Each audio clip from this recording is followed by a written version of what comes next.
আপনি একজন পাগল যদি আপনি একজন সাইকোলজিস্ট বা সাইকিয়াট্রিস্টের কাছে যান এবং নিজের জন্য শুশ্রূষা বা সেবার জন্য জিজ্ঞেস করেন।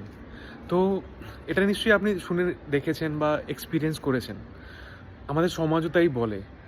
কারণ তারা ভাবে যে আপনার মাথার প্রবলেম হয়েছে তার মানে আপনি পাগল। বাট এটা কিন্তু সত্যি নয়। কারণ আপনি দেখতে পারেন যে আপনাদের যেমন শরীরে অনেক রকম প্রবলেম হয়, আপনাদের জ্বর হচ্ছে, সর্দি কাশি হচ্ছে এবং কারো হয়তো কিডনি এনিথিং, রাইট?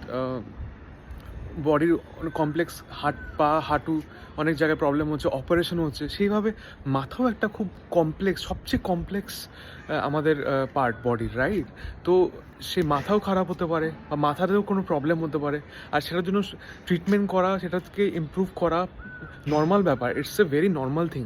আর সোসাইটিতে এটা খুব বড় একটা ট্যাবু আছে যে কেউ যদি কখনো সাইকোলজিস্ট বা সাইকিয়াট্রিস্টের কাছে গিয়ে তার জন্য তার মাইন্ডকে আরও ক্ল্যারিটি পাওয়ার জন্য বা তার নিজের হেল্প করার জন্য কখনো তাদের হেল্প নেন, ডক্টরদের হেল্প নেন, তো তাদেরকে খুব অন্যভাবে ট্রিট করা হয়।